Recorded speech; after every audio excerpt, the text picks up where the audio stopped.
Olá pessoal, meu nome é Márcio Sena, sou CTO e diretor de comunidades aqui na Impulso e dessa vez eu estou recebendo um amigo, o Renato Tarantelli, gerente de engenharia na Talkdesk, uma das pessoas que eu conheci com o trabalho remoto e que eu pude ter o privilégio de vê-lo presencialmente, de também conhecê-lo presencialmente no escritório da Impulso no Rio de Janeiro, em uma viagem super coincidência, né? Nós não marcamos e simplesmente estávamos nos mesmos dias lá no Rio. Renato, como você está?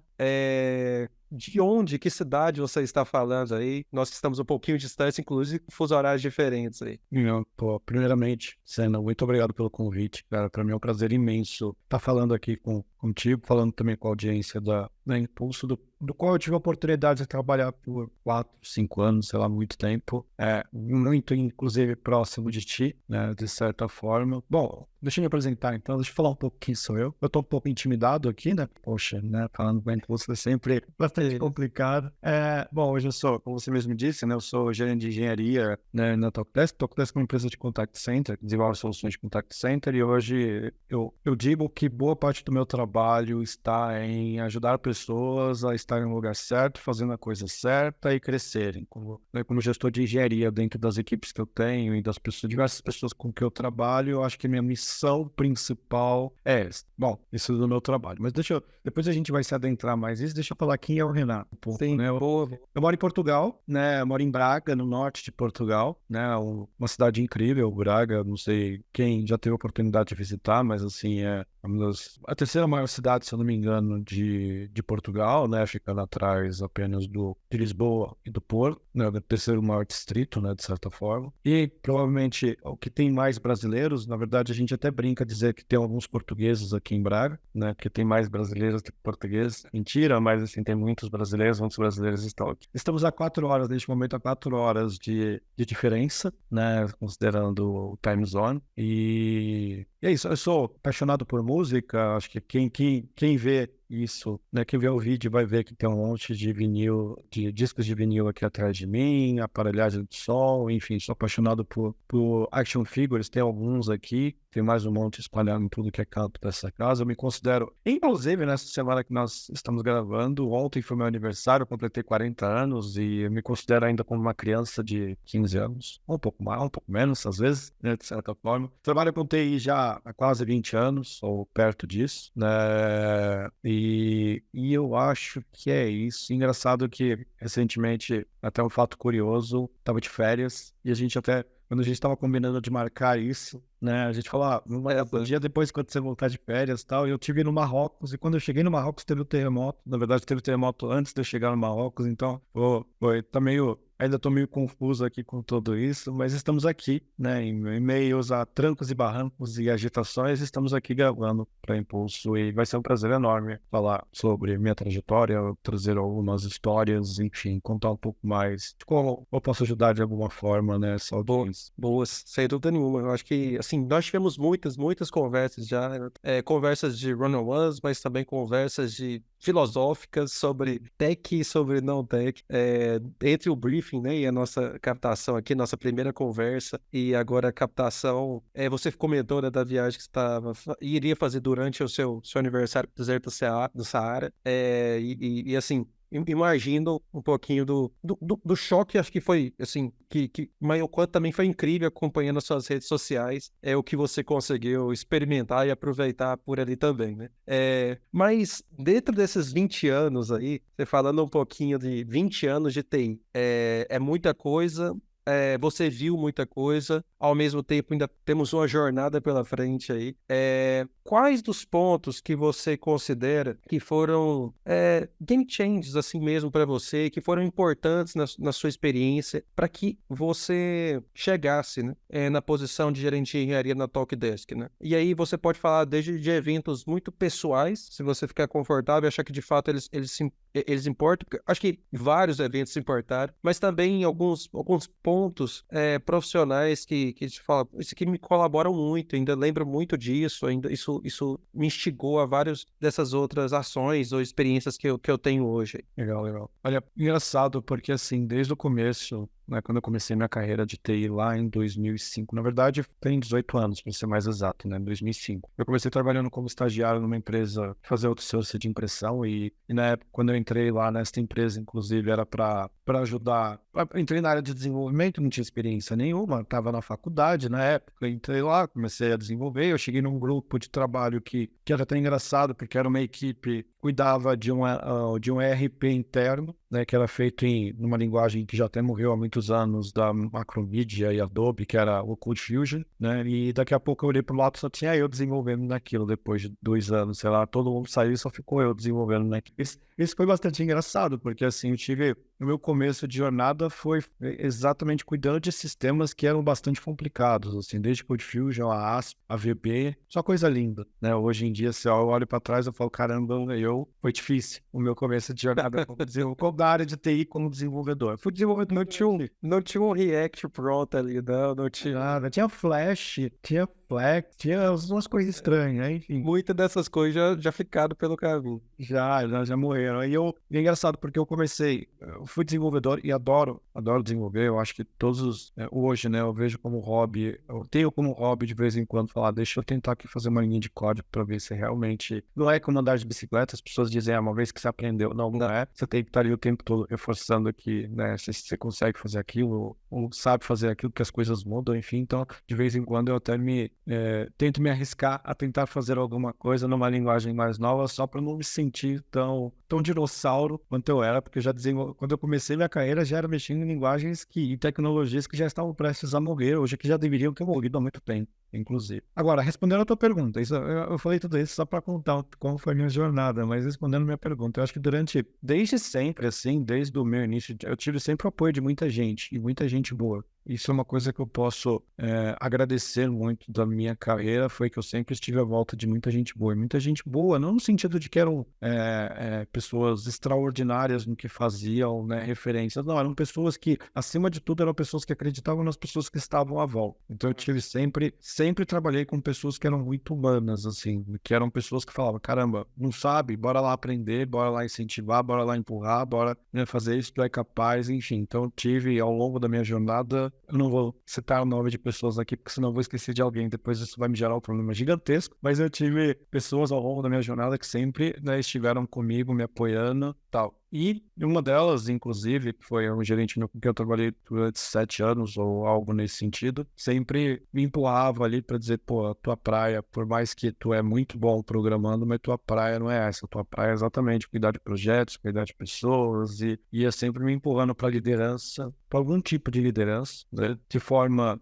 não muito agressiva, ou seja, não no sentido de, não, a partir de amanhã tu vai fazer isso. Não, era muito mais empurrando, falando, pô, tu vai curtir isso, tu vai... Enfim, e todas as vezes que eu tentava voltar, ia lá e falava, né, não, tu vai pra cá. Então, assim, era sempre, de certa forma, as pessoas me empurrando porque acreditavam que talvez eu tinha muito potencial em fazer aquilo. E olhando lá atrás, eu pensava, caramba, né, tipo, será que as pessoas acham que eu sou tão ruim assim como programador? Talvez não era porque, de certa forma, olhando hoje, conhecendo as pessoas mais, com quem eu já estive há mais de 15 anos ou quase 20 anos, eu vejo que, na verdade, as pessoas estavam tentando me guiar para aquilo que faria mais sentido para minha carreira e que faria mais sentido dentro daquele escopo de trabalho que eu estava. Dizer qual foi o divisor de águas para mim, assim, qual foi o game change ali, né, aquele momento em que as coisas mudaram e que aconteceu, eu não consigo, de certa forma, pensar em algo assim específico, porque eu acho que durante a minha carreira todas as coisas elas foram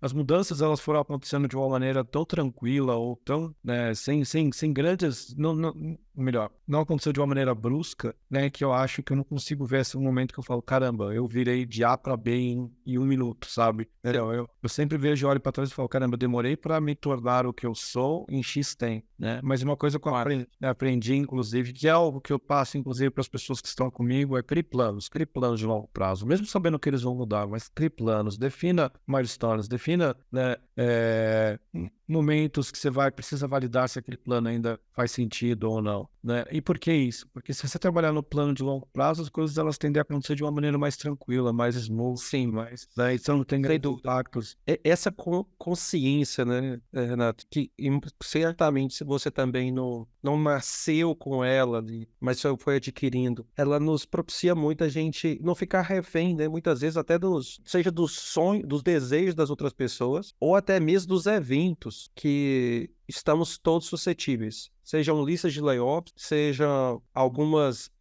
reposicionamento que talvez não estava no seu planejamento. Eu gosto muito disso, leio muito sobre isso, sobre a importância de nós entendermos que somos protagonistas da nossa vida profissional mesmo, e que, consequentemente, essa jornada ela tem que passar por nós. Assim, eu, em 2015, quando chego aqui na Impulso, só comentando rapidamente, aproveitando aí o seu relato, eu lembro do Rafael Miranda, né, um dos sócios aqui da Impulso. Ele, em um ano que eu tive com ele falou assim, o que você quer para daqui 5 anos na sua carreira? Até então eu estava muito focado em front-end, tinha uma experiência com back-end, mobile, eu estava me arriscando ainda, mas eu me vi ali dentro de uma posição que assim, eu curto demais o ambiente de desenvolvimento, eu me descobri desde 18, 17 anos isso, mas parece que eu tenho algumas habilidades que algumas pessoas me dão feedback e tudo mais, gestão de pessoas nisso, de gestão de produtos, de imaginar algo além do código, mas para negócio, mas para indicadores de mercado, mas também para pessoas, desenvolvimento de pessoas e tudo mais, né? E isso, de alguma forma, consolidando, não que eu pensasse nisso a cada ação semanal, mas quando uma proposta chegava, eu avaliava diante do meu plano, qual que é melhor, eu manter o meu plano ou essa proposta ela é tão importante que eu posso abrir mão desse plano, né?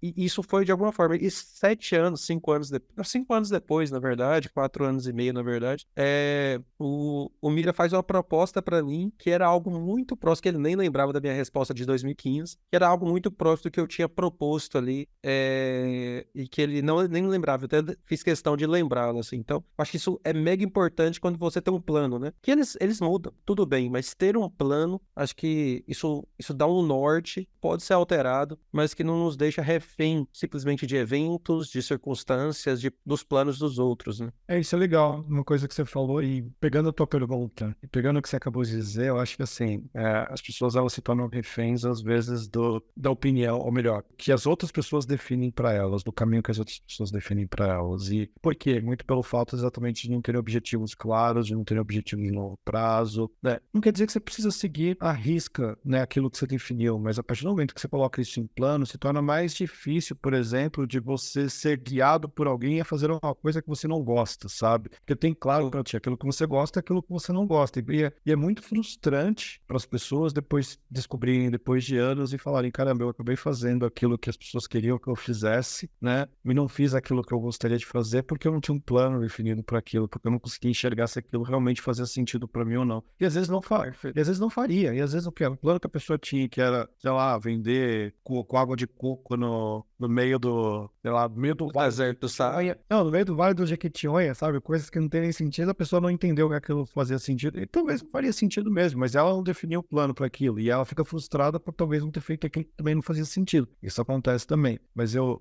que eu digo é, cria um plano, porque também depois fica mais fácil, inclusive, você se adaptar às mudanças, cara. Nós somos seres que nos adaptamos. Vivemos mudando e vivemos nos adaptando. O mundo muda a cada minuto, né? Isso é meio clichê falar isso. Eu tô aqui parecendo o Agile Coach repetindo frases de bolera de caminhão, mas enfim, mas o mundo muda com tanta facilidade e a gente tem que saber se adaptar a isso, de certa forma, saber se adaptar. E quando a gente está aberto, quando a gente tem ideais definidos, quando a gente tem ideias, né, definidas, e quando a gente tem planos definidos, eu acho que é até engraçado isso, eu acho que se adaptar se torna mais fácil, porque você fala, talvez eu vou seguir esse caminho aqui, mas isso está alinhado com aquilo que eu já defini em algum momento, então eu consigo mudar um pouco a rota e voltar. Agora, quando você não tem algo definido, eu vou seguir qualquer rota e eu não sei para onde eu vou depois, sabe?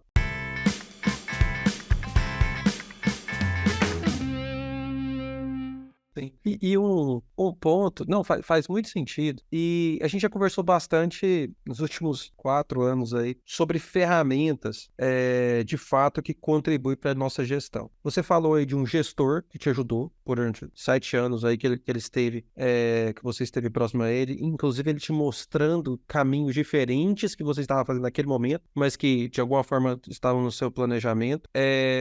Agora, olhando, e agora assim, você já está numa posição de gestão já há algum tempo, quanto tem sido, na verdade, desafiador você pegar a sua trajetória como liderado, o que foi bom e o que não foi, as ferramentas que funcionaram, as ferramentas que não funcionaram, as novas ferramentas, quanto tem sido desafiador compilar tudo isso e executar diariamente, especialmente na Talkdesk aí, nos últimos anos? Legal. Boa.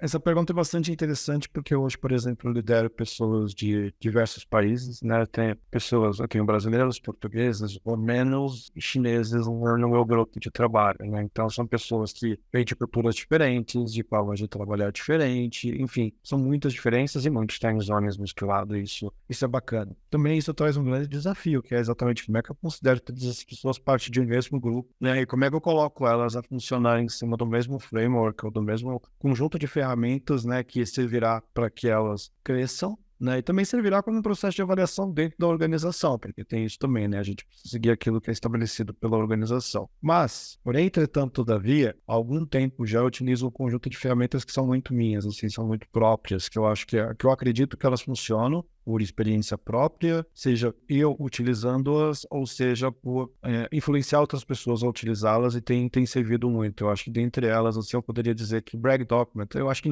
engraçado que nós, profissionais de TI, nós temos muita facilidade em resolver problemas e muita dificuldade em dar visibilidade dos problemas que nós resolvemos. E depois, inclusive, esperamos ser recompensados ou reconhecidos por isso, né? E isso é uma grande maioria, né? Eu acho que talvez agora, mais recente, as pessoas estão muito mais tranquilas com isso, conseguem fazer um marketing pessoal muito melhor, mas da nossa geração, eu estou te incluindo da minha geração, porque eu acho que estamos, né, ali um pouco diferentes, mas assim, da nossa geração, as pessoas elas são muito difíceis de dar visibilidade ao trabalho que estão fazendo. Então, acabam fazendo o trabalho, né, e aquele trabalho, acabam fazendo um trabalho muito importante, mas acabam não dando visibilidade. E nesse sentido, o Bragg Document, por exemplo, foi um formato de documento que foi criado por uma staff engineer da Stripe, se eu não me engano. Se eu não me engano, o nome dela é Julia Evans. Posso estar errado, mas se tiver alguém me corrija aí, por favor. A gente vai colocar na descrição. O Renato errou e, na verdade, era...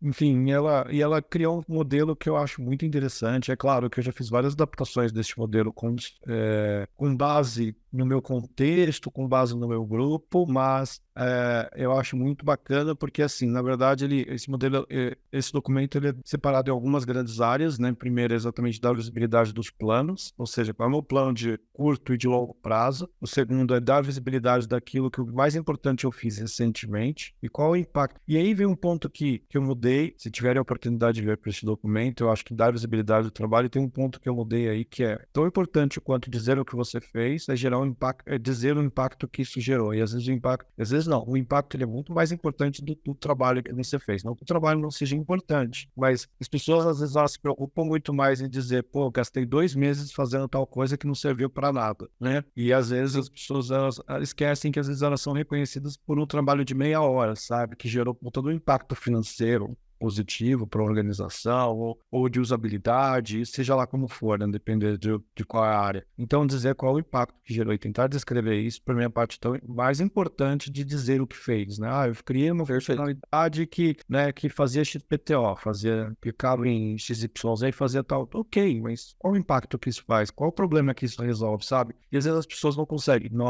Eu vou incluir nisso, eu vou te incluir nisso. Nós, profissionais da área de TI, temos muita dificuldade em tentar descrever isso, né? Ou seja, qual foi a nossa participação, qual foi o nosso impacto. Então, pensar dessa forma ajuda as pessoas exatamente pensarem sempre que elas estão a fazer alguma coisa que vai gerar algum impacto. E isso, de certa forma, muda um pouco o mindset das pessoas a pensarem assim quando elas estão fazendo alguma coisa. Então, isso, pensar dessa forma, ajuda também exatamente com que as pessoas, nós somos profissionais do conhecimento, que pensem antes de fazer alguma coisa. Então, essa é uma das partes desse documento. E a outra parte do documento é exatamente tentar descrever qual foi a sua contribuição para aquele grupo que você está a fazer parte. Quando eu digo aquele grupo, seja a organização, seja a sua equipe, enfim, que é exatamente dizer, pô, quais foram os processos que eu contribuí para a melhoria da minha equipe, né, quais foram as coisas que eu participei, né, dentro da organização para tornar a organização melhor, e às vezes as pessoas esquecem disso. Eu vou dizer uma coisa que pode ser um pouco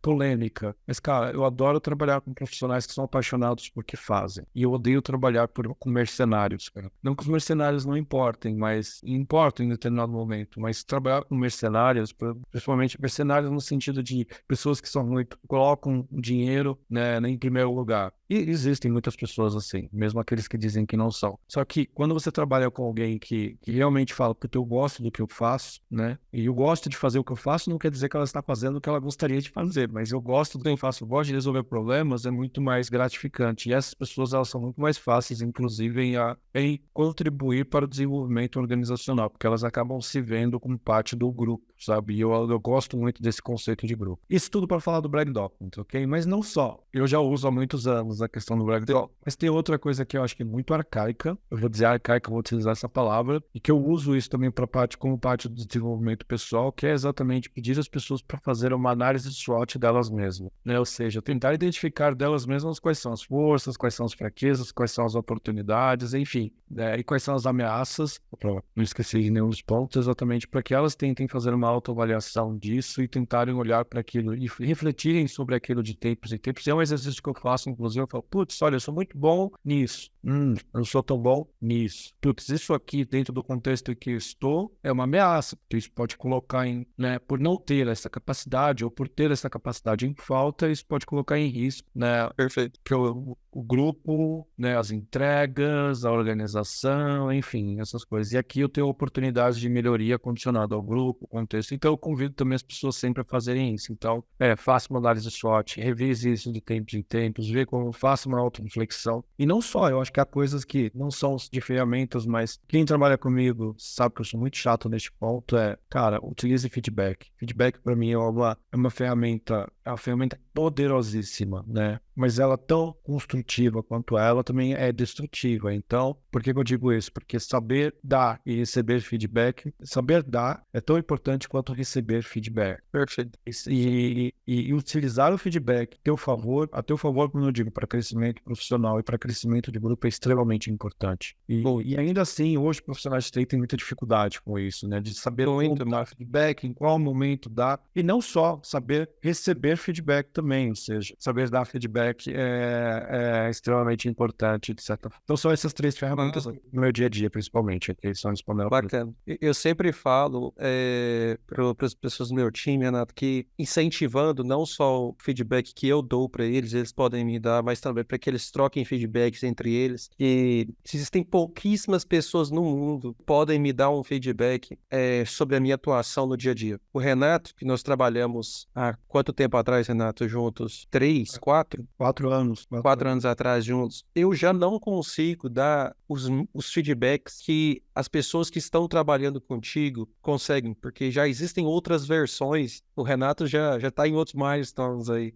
de fato. Então, desperdiçar essa oportunidade ou não entender essa responsabilidade faz com que, assim, essa pessoa fique completamente descoberta. Então, se você tem um time de 8 pessoas, 12 pessoas, dificilmente há mais pessoas no mundo, mesmo os antigos líderes, mesmo os antigos liderados, que podem dar um feedback tão preciso, tão cauteloso, mas tão da forma como a pessoa deva receber, como aquelas 12 pessoas daquele time. Então, entender isso como gestor, mas entender isso também como liderado, eu acho que nos dá uma capacidade do quão importante um ciclo de feedback, uma cadência de feedbacks, também, é claro, feedbacks no momento que algo acontece, seja bom, seja ruim, né? Então, eu gosto muito, isso me ajuda a entender isso, pelo menos me ajudou muito a receber os feedbacks mais difíceis, que eu falei assim, velho, só essa pessoa poderia ter me dado esse feedback, porque eu acabei de interagir com ela nessa tarefa, nessa iniciativa, estratégica. Então, assim, ela poderia ter não identificado ou poderia ter identificado e não ter me falado, mas ela foi lá e me falou. Então, assim, e nenhum dos meus líderes anteriores, eles poderiam ter feito isso. Por quê? Porque eu não trabalhei com eles nessa tarefa, nessa iniciativa. Então, acho que entender essa responsabilidade e o poder de transformação, de evolução que a gente pode causar no outro, como você disse, isso pode ser destrutivo ou isso pode ser evolutivo ali, de alguma forma, para transformar aquela experiência. Eu acredito que a partir do momento que a gente entende isso, acho que a gente trabalha com feedback de uma outra forma, bem mais tranquila e responsável ao mesmo tempo, sabe? É legal esse ponto, porque assim, as pessoas elas pensam que dar feedback é uma coisa que se limita ao trabalho. Cara, muito pelo contrário. A gente se esquece que as nossas relações com pessoas, elas são baseadas em feedback. São dinâmicas do dia a dia, são dinâmicas baseadas em feedback. Então, ou seja, você vai de certa forma interagir. E no trabalho não pode ser diferente também. A gente não pode. Isso é uma coisa que eu não gosto muito, é aquela questão do feedback de maneira muito formal, sabe? Existem vários frameworks, né, que dizem isso, escrever a situação, comportamento, impacto, né, ou seja, descrever a situação e gerar um ciclo de retorno, sabe? Tem vários frameworks que descrevem isso. Eu prefiro acreditar que as pessoas precisam ser elas mesmas e dar feedback da maneira com que elas se sentem confortáveis dentro do tipo de comunicação que ela tem. Então, se eu for dizer, conhecendo cena, né, de longa data, se eu tiver que dar um feedback para ti, seja algo positivo que fez, cara, eu vou usar a linguagem que funciona com nós dois. Não vou usar, vou dizer, olha, essa cena, né, dentro deste contexto, né, a sua ação, sabe? É muito mecânico e parece que não é verdadeiro. E eu sempre convido as pessoas, cara, conta uma história, né? Vamos lá usar o storytelling, conversa com a pessoa, né? Conversa como se estivesse numa mesa de bar e dar a ela exatamente a informação que ela precisa, mas não dizer a ela o que ela precisa ouvir, mas sim não dizer a ela o que ela gostaria de ouvir, mas sim dizer a ela o que ela precisa ouvir. Então, isso vai gerar também um ponto interessante, que é o estreitamento das relações de vocês, das relações humanas. Então, vai fazer com que você se torne mais próximo da pessoa, com o pessoal, parte pessoal e da parte profissional. E sabe que eu lembrei de uma coisa, a gente falando de feedback aqui agora, eu lembrei do nosso antigo Clube do Livro. Saudades. Teve um dos livros que nós lemos e discutimos sobre, que era A Regra Não Ter Regras, da Eric Meyer e do... Exatamente. Fantástico esse livro. Red Resting, se eu não me engano. Conta a história da Netflix. E ponto principal deste livro é feedback, cara. E assim, que é exatamente o quanto que, né, essa questão de dar e receber feedback contribuiu para a evolução da Netflix como é hoje. É claro, muitas coisas mudaram, mas assim, no começo da empresa foi muito baseado nisso. E é bem bacana esse livro, eu recomendo fortemente para quem quiser entender como as dinâmicas de feedback funcionam e como elas ajudam, construtivas e destrutivas, porque há vários exemplos no livro que falam disso, né, o quanto que isso não funcionava, enfim, as regras, enfim, tudo isso. Mas eu só lembrei disso agora do nosso antigo. Boa, do livro, não, que tem que voltar, em sério. precisamos voltar com esse Clube do Livro. Lembro desse livro, acho que foi um dos melhores livros que nós lemos. Que na frente, então, que na minha mesa tem um livro que nós lemos também naquela época aqui, mas esse como eu não curti tanto, eu nem vou falar qual que é esse livro. Mas era uma dinâmica fantástica, muito, muito bacana, que eu acho que a gente aprendeu muito, e eu concordo. Acho que nós podemos voltar até um pouco mais abertos aí para a comunidade como um todo, né? Para quem não sabe, nós temos uma comunidade com 130 mil profissionais que estão desde o WhatsApp, no Discord, nas nossas news, e no Telegram, né? Então, acho que a gente pode abrir aí para uma participação ainda maior, relembrando os bons tempos aí do Clube do Livro. Sobre desenvolvimento, Renato, acho que acho que você abordou acho que pontos bem relevantes, mas eu fiquei curioso. Você falou aí que você tem pessoas da China, do Brasil, da Romênia, italianos. Imagino que pelo tamanho da Talkdesk, que é uma empresa global, né, que essas pessoas estejam espalhadas em time zones diferentes. E como tem sido desafiador a atração desses profissionais, envolvendo desde a dinâmica de trabalho remoto, você já falou um pouquinho dessas diferenças culturais, mas atrair essas pessoas, o trabalho remoto ajuda, ele gera dinâmica diferente, como que a cultura do seu time já está pronta para receber pessoas de time zones tão diferentes, culturas diferentes, de locais diferentes de trabalho, e como que está essa atração? Legal, essa pergunta é muito tricky. Muito tricky no sentido de... É bastante difícil de responder. Eu vou dizer por quê. Porque, pelo menos na Talkdesk, eu posso dizer também de outras empresas que eu conheço, que pessoas que trabalham, que também tem o mesmo cenário, que é, eu acho em que há pessoas no Oriente e no Ocidente, há dinâmicas diferentes em relação a isso. O que eu quero dizer com isso? Eu acho que nós que estamos no Ocidente, né, os europeus, os americanos, não os norte-americanos, os americanos, né, todos na América como um todo, os latinos, enfim. Para nós, eu acho que nós lidamos muito mais com essa questão do trabalho remoto do que os orientais. E os orientais eu estou incluindo toda a gente, né, que faz parte do Oriente, né, não somente China, Japão, enfim, Coreia e por aí vai. Mas acho que para eles, por conta da cultura deles, é muito mais, principalmente na China, onde eu tenho pessoas na China, eles preferem muito mais trabalhar do escritório por conta das dinâmicas que eles já têm e também por questões legais, né, laborais, enfim, trabalhar do escritório do que trabalhar remoto, ok? Já nós, né, agora, principalmente com o advento da pandemia, né, que contribuiu e muito, né, para isso, né, ou seja, para o incentivo do trabalho remoto. É claro que algumas empresas agora estão querendo voltar para o trabalho presencial e há uma forçação de barra para o trabalho presencial, mas assim, a grande maioria migrou para o trabalho remoto e a grande maioria viu os ganhos em relação a isso. Então, um pouco, e as pessoas mesmo que trabalham, começam a trabalhar, de vez em quando até sentem falta, falam, gostaria de, por exemplo, ter um dia no escritório, né? E muito mais pelo fato de encontrar pessoas presencialmente, mas não, pelo menos as pessoas que trabalham comigo não se veem mais trabalhando no escritório, falando das pessoas do Ocidente, ok? Não do Oriente. Não se veem mais trabalhando do escritório. Relativamente a reter talentos, eu acho que quando você tem a empresa que eu trabalho, ela com exceção das pessoas que estão na China, ela é full remote. Então, não tem necessariamente tem que ir para o escritório nos diversos lugares onde eles têm escritórios, porque precisam ter, por questões legais, ter empresa aberta, né? Vou usar esse termo, né? Ou seja, escritórios para atuação naquele país. Atuação, exatamente, para operacionalizar naquele país, mas não necessariamente precisa trabalhar no escritório. Na verdade, não é esse o objetivo. O objetivo é trabalhar remotamente. Então, inclusive, todos os escritórios que tinham fecharam, com exceção de alguns que são mais estratégicos ou operacionais, aí precisa manter. Com exceção do da China, que se manteve, porque as pessoas lá, né, trabalham do escritório. Então, reter talentos, a gente acaba perdendo talentos e contratando por questões salariais e por questões de desafio, né, profissional, não por conta mais dessa questão do trabalho remoto. Eu acho que neste ponto, eu não lembro de casos em que as pessoas disseram, estou saindo da Talkdesk para trabalhar presencialmente em outro lugar. Cara, eu não lembro disso, eu não conheço esse exemplo. Pode ser que eu talvez o contrário, muita gente já ouviu, né? Já ouviu, estão saindo para trabalhar remoto. Exatamente. Então eu não vejo esse cenário. Agora, reter talentos, por conta do advento do trabalho remoto, a gente está sujeito a todo momento a empresas virem assediar, e isso acontece, isso faz parte do jogo, né?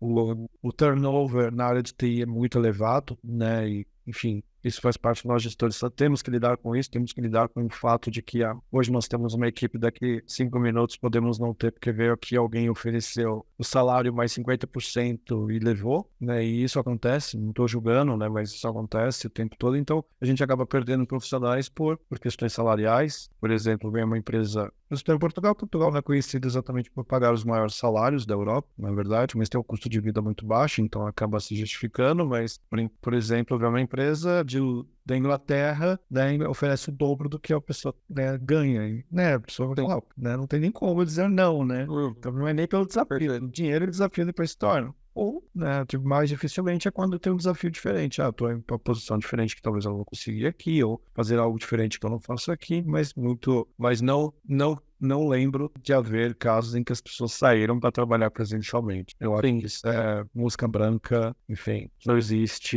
enfim, pelo menos onde eles... Não, acredito muito nisso, assim, nós também somos full remote aí desde 2010, desde o início da Impulso. Acreditamos muito, todos os nossos colaboradores. Nós temos um escritório no Rio, que inclusive foi importante para nos encontrarmos, você e eu presencialmente, lá em julho de 2022, já remoto julho de 2022, no evento de CTOs ali que uma comunidade fez, e a gente abraçou bastante esse evento e a comunidade em si, mas apesar de termos esse escritório, ele é muito mais um lugar, um ponto de encontro, de integração do que de trabalho, né? Porque todos, de fato, toda a nossa cultura, todos os nossos processos, eles estão muito embarcados ali. Eu tava conversando agora, recentemente, assim, poucos minutos atrás, né, com uma pessoa, e assim, eu acho que o Google Workspace e o antigo G Suite, né, e o Slack, eu acho que eles são intrínsecos ao nosso modelo de negócio, assim. Todos os nossos processos estão muito interligados com bots que nós criamos, com automatizações, com processos. Tem outras aplicações que ferramentas são bem importantes no nosso dia a dia, mas elas estão numa segunda prateleira, que a gente poderia em algum momento sair, mas o Google e o planilhas, docs e tudo mais, e o Slack, eles estão tão intrínsecos assim ao nosso jeito de ser, e tudo isso pelo trabalho remoto que a gente não só vive, mas nos tornamos evangelizadores. E eu concordo muito contigo. Eu lembro, Renato, ser sincero, uma vez em todo esse tempo que alguém falou assim pra mim, velho, eu quero ir pro trabalho presencial. Mas faz tempo, viu? Isso foi lá em 2016. Assim, eu tô saindo porque quero um trabalho presencial, não é para ganhar mais necessariamente, não é para ganhar menos, vai ser a mesma coisa, desafio muito parecido, mas eu quero um trabalho presencial. Mas isso assim, um para 50, um para 70, 100, sem dúvida nenhuma que eu pude conversar diretamente. Então, tá mais pra mosca branca, com certeza. O Pelto, fala aí. Não, só abrir um parênteses aqui, que você falou, a gente se encontrou no ano passado, 2022. Cara, foi muita coincidência aquele encontro. Eu vou dizer por quê. Porque fui ao Brasil, fui a São Paulo, não tinha planejado, eu tinha planejado ir no final de semana pro Rio de Janeiro, que não tinha nada a ver desse evento marcado na minha agenda, e calhou, tipo, de falar, pô, vamos estar aqui, o que você acha de vir pra cá, não sei o que lá, enfim. Então, assim, foi muita coincidência. Não, exatamente. E eu estaria no Rio, porque, assim, eu tô no Rio 2 vezes no ano, no máximo, e eu estaria ali, né? Assim, então, pura coincidência mesmo. Que bom, belas coincidências, né? Bacana, Renato. Pensando aí, Renato, em dicas, a gente acha que espalho, você especialmente aí comentou várias, né? Desde o break documents, de feedbacks, dessa análise SWOT, por exemplo, para desenvolvimento de pessoais, inclusive. Mas tem alguma dica que você dá agora para profissionais, desenvolvedores, que especialmente designers que podem estar nos ouvindo, que estão se aproximando de liderança de times, para analisarem se, putz, é isso mesmo que eu quero, é isso mesmo que faz sentido para mim, ou já identificaram que faz sentido, mas que estão buscando ainda essa oportunidade. Quais conselhos você pode compartilhar aí, algo que você tenha passado, que você viu outras pessoas passando que fizeram toda a diferença? Legal. Cara, é interessante, ao longo da toda a minha jornada, eu tive vários líderes, assim, e eu acho que eu aprendi com todos eles, por diversos motivos, né? Eu aprendi como fazer e como não fazer determinadas coisas. E também a gente aprende com as coisas ruins, né? Então aprende como não fazer. E assim, eu acho que um modelo que pelo menos eu adotei para mim, dentro do modelo de liderança que eu exerço e dentro do tipo de atuação que eu tenho com os meus grupos e nas empresas que eu trabalho, é muito orientado a colocar as pessoas em primeiro lugar. E eu vejo, seguindo a linha do sócio, acho que era o sócio, o programa que tinha, não sei se tem ainda mais, que era o cara que comprava a empresa e ajudava a empresa a refazer, enfim, eu tava falando besteira aqui, o nome, mas o nome era esse, ele dizia que tinha os 3 P's lá, que pessoas, processos e produtos, sabe? Sim. Era o que ele considerava isso.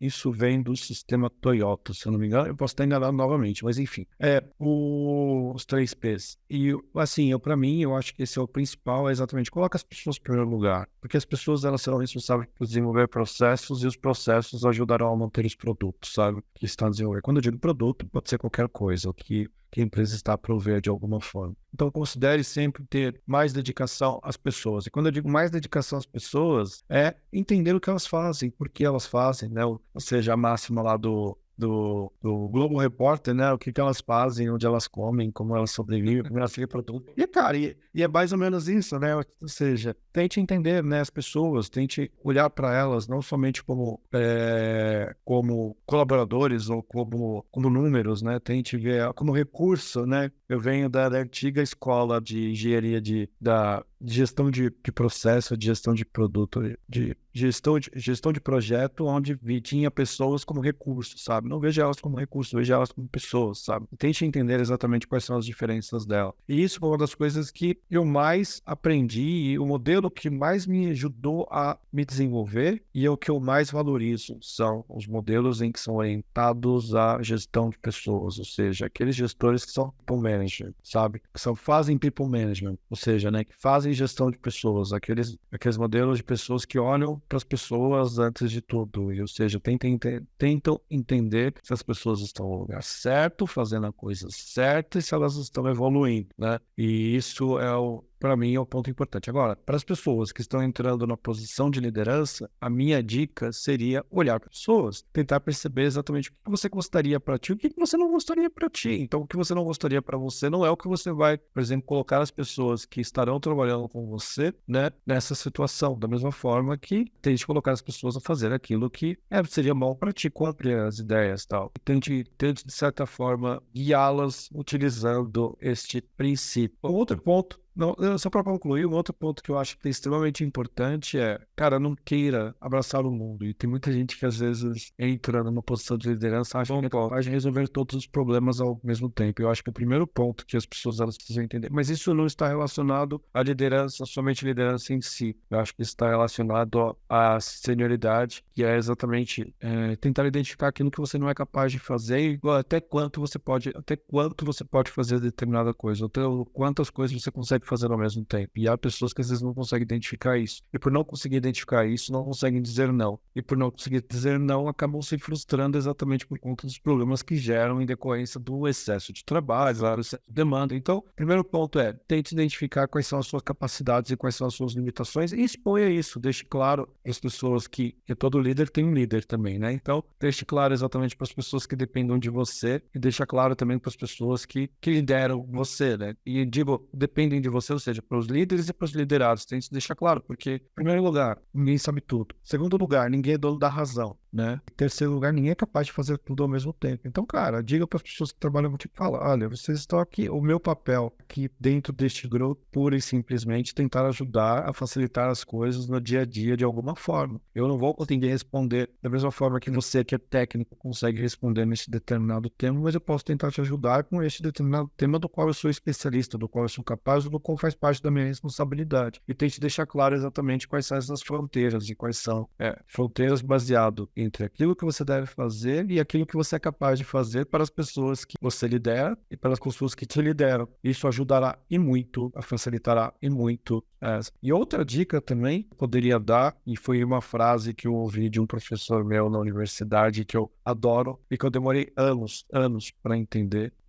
Demorei anos. Eu ficava refletindo sobre aquela frase que fala, caramba, isso não faz sentido algum, e hoje para mim faz todo sentido, que é trate os iguais de forma diferente e trate os diferentes de forma igual. Por quê? Porque mesmo dentre todos os iguais existem as suas diferenças, então precisa enxergar isso. Mesmo dentre todas as diferenças, as pessoas elas têm que ter o mesmo respeito, tem que ser tratado da mesma forma. Então, olhar para isso, olhar para este prisma também vai te ajudar exatamente a criar um ambiente onde seja construtivo, onde seja evolutivo, né, e onde seja respeitoso e transparente, né? Pessoas que ali estão. Eu odeio essa falácia pessoas dizem, não, aqui essa empresa todo mundo é família. Não, eu odeio isso. Eu acho que somos todos profissionais, mas as pessoas elas têm que se sentir que elas estão no safe space para elas exatamente serem capazes de dizer o que elas pensam sem a questão do julgamento, e isso contribui para a evolução delas e para a evolução do grupo em que elas estão. E você, como um líder, né, a pessoa que está entrando na questão de liderança, olhar para isso como oportunidade, né, a melhor forma de identificar isso. Bem,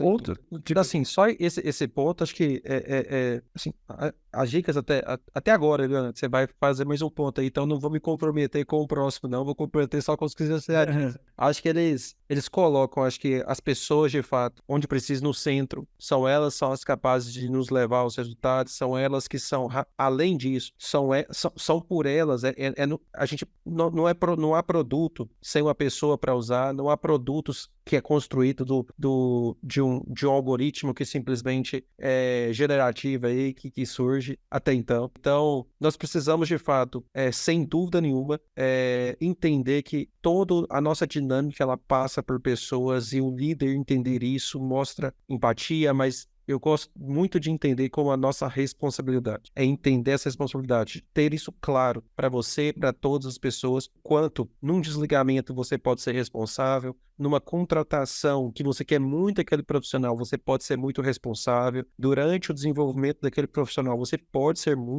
tem que ser muito responsável. Então, são dinâmicas, qualquer um desses eventos ou outros que a gente possa lembrar, troca de feedbacks e tudo mais, aumento, ajuste de remuneração, eles são eventos do jogo, são eventos para que a gente alcance resultados na organização, no time, mas eles passam por pessoas, eles afetam diretamente pessoas. Escrevi recentemente na minha news que quando eu estou falando com o Renato, eu estou falando com uma geração de pessoas que ele influencia, que ele, de alguma forma, ele se relaciona, ele vai formar. Então, ter esse senso de responsabilidade, acho que é bem bacana. Mas você tá mais a última dica aí, pelo menos. Não, você acabou de cobrir tudo o que eu ia dizer, era muito alinhado a isso. Eu acho que esse é o ponto. Acho que esse é o ponto principal, eu acho que da questão de liderança, né? Da pessoa que está entrando no papel de liderança é exatamente ter a pessoa como centro das coisas. Por mais técnico que seja a função, e é engraçado, né? Porque na área de TI nós temos diversos níveis de liderança. Nós temos empresas em que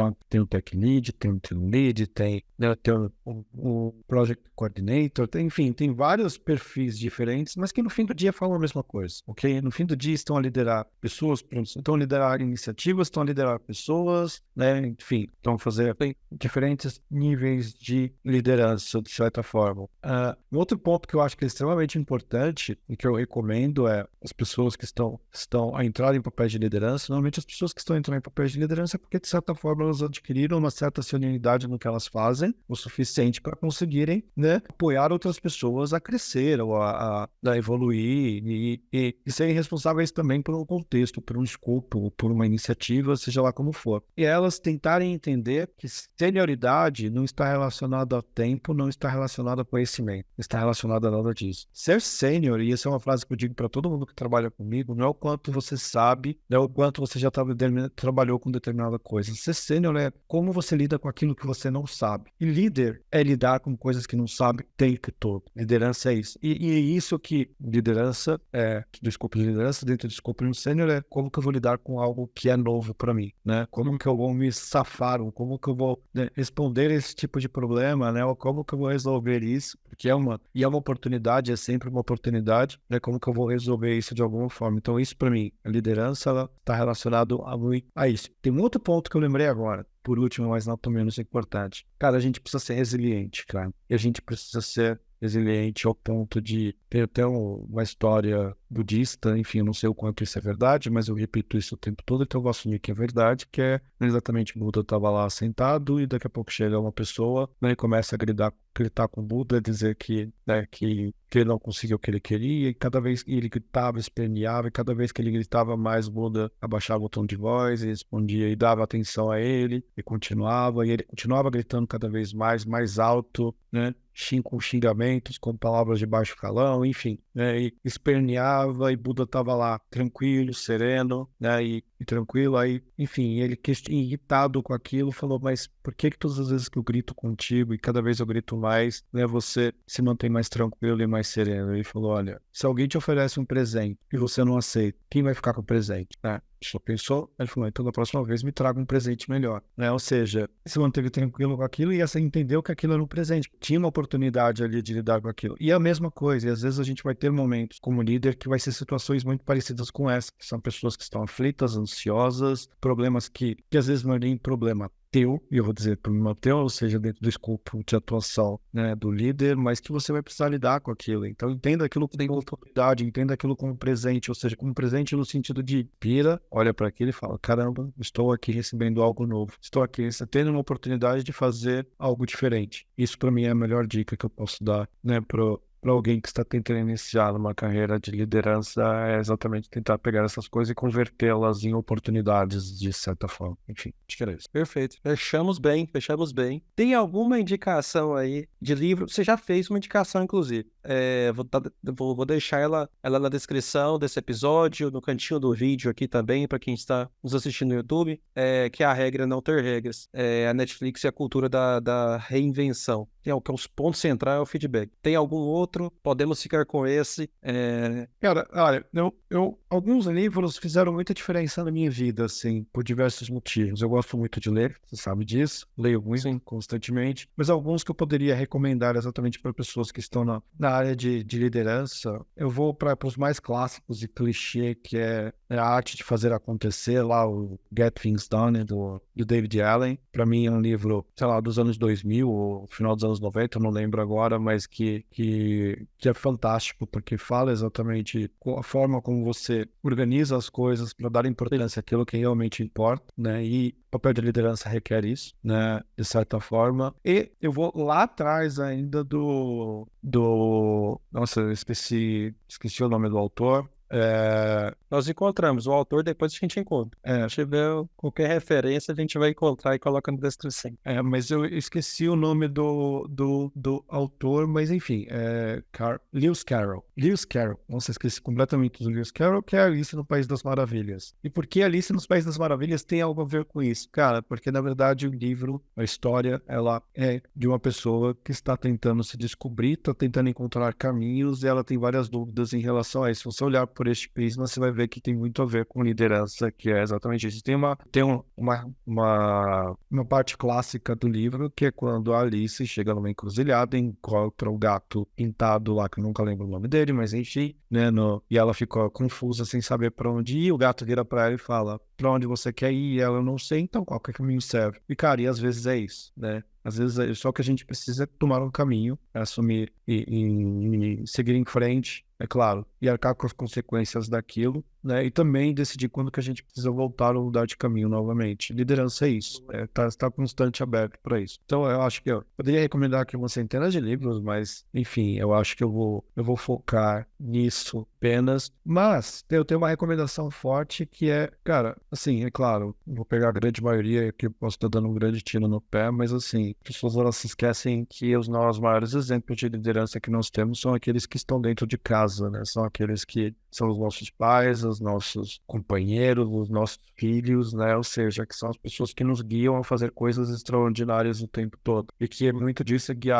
guiado pela emoção, né? Ou seja, pelo amor do que eles têm, seja por nós, seja nós por eles, ou seja por alguma coisa. E às vezes a gente se esquece que são os exemplos de liderança que nós temos de alguma forma, né? Então, as pessoas olham às vezes falam: eu quero ter como líder, um grande líder para mim, o Steve Jobs, tem um grande, sabe? Enfim, tem um grande líder para mim, sei lá, qualquer outro grande milionário aí, enfim, pessoa que conquistou, mas às vezes a gente não olha para casa e fala: caramba, a pessoa que faz mudar o meu dia e faz com que eu faça coisas extraordinárias é a minha esposa que está ao meu lado, né, me apoiando, ou minha companheira, ou enfim, o meu companheiro, enfim, que está ali ao meu lado, me apoiando todos os dias e fazendo coisas que vão me ajudar exatamente a seguir e ser uma pessoa melhor.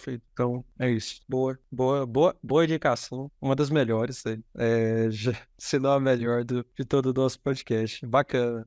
Renato, além do LinkedIn, Renato Tarantelli, como as pessoas podem te encontrar nas redes sociais? Onde você está mais ativo? Legal, boa. Eu estou muito ativo no LinkedIn, mas eu estou muito mais ativo no Instagram. As pessoas elas conseguem me encontrar no Instagram, é Sir Tarantelli, S-I-R Tarantelli. Vocês conseguem me encontrar lá. Normalmente eu posto diariamente coisas relacionadas ou a minha rotina de exercício diária, ou a viagem ou a comida. Não necessariamente nessa mesma ordem, mas são, né? Vai ter lá um post de cerveja, eu fazendo leg press e daqui a pouco, né, fazendo leg press sei lá, em algum lugar, né, tomando cerveja. Não necessariamente nessa mesma ordem, mas enfim, mas eu acho que é onde talvez eu me comunico mais, é onde mais falo com as pessoas. É claro, profissionalmente no LinkedIn, e sempre é um prazer enorme, né, sempre conhecer pessoas novas e estar ali compartilhando ideias, compartilhando histórias. Eu adoro ouvir histórias, eu adoro contar histórias também, enfim, e é isso. Perfeito. Renato, obrigado. Foi um prazer te receber, falar com você mais uma vez, mas especialmente dessa vez, te receber aqui no High Tech Podcast. Tenho acompanhado toda a sua jornada. Eu acredito que toda a sua jornada nos últimos 12 meses, especialmente. Eu acho que ela vale um podcast, especialmente porque é uma mudança de vida, de exercícios, uma mudança que eu acho que a gente tem muito valor para lideranças tech. Por muitas pessoas que eu tenho conversado, quanto nós não conseguimos priorizar o que é importante, nós deixamos para depois algumas questões que eu acho que você descobriu aí, especialmente aí nesses últimos 2 meses, mas eu acho que isso vale um outro episódio, sem dúvida nenhuma. Então eu queria te agradecer, você é um grande exemplo para mim, e eu espero que outras pessoas tenham acesso a esse conteúdo, possam conhecer não só a sua jornada profissional, mas também a sua jornada na Europa, pelo Instagram. Tem, de fato, alimentado aí o meu desejo de praticar mais exercícios, de quem sabe fazer uma corrida, de começar a correr aí. Para dar contexto pro pessoal, mas a gente pode falar disso num episódio mais alargado, mas assim, resumidamente, nos últimos 12 meses emagreci mais de 40 quilos, indo à academia todos os dias, mudando meus hábitos alimentares, mas não somente isso, mudando a minha vida. Eu dei uma pirueta na minha vida, né? Eu acho que se a Terra é plana, né, ela não gira, ela capota, e foi isso que aconteceu, eu acho, e enfim, eu fico muito feliz todas as vezes que as pessoas dizem para mim, pô, me sinto muito incentivado por tudo aquilo que você fez e tudo por aquilo que você está construindo. Isso para mim é o maior exemplo. Para mim é a parte mais interessante. Para mim, o maior presente que eu possa receber é exatamente quando eu digo, pô, eu gerei impacto em alguém, tem alguém se inspirando nisso para fazer alguma coisa. Então eu sinto que eu estou fazendo algo para alguém, e eu acho que isso para mim é o melhor de tudo. Por isso que eu não hesito em sempre te falar dessa importância. Me ajuda e muito. Valeu demais, Renato. Obrigado a todo mundo aí que está nos ouvindo, que chegou até aqui. Se você quer que esse conteúdo, se você acredita que as palavras do Renato, acho que essas dicas, as indicações de conteúdo aí podem chegar para outras pessoas, é importante. Compartilhe, avalie com 5 estrelas esse episódio, e assim esse conteúdo vai chegar mais longe. Até a próxima edição do Hightech. Abraço.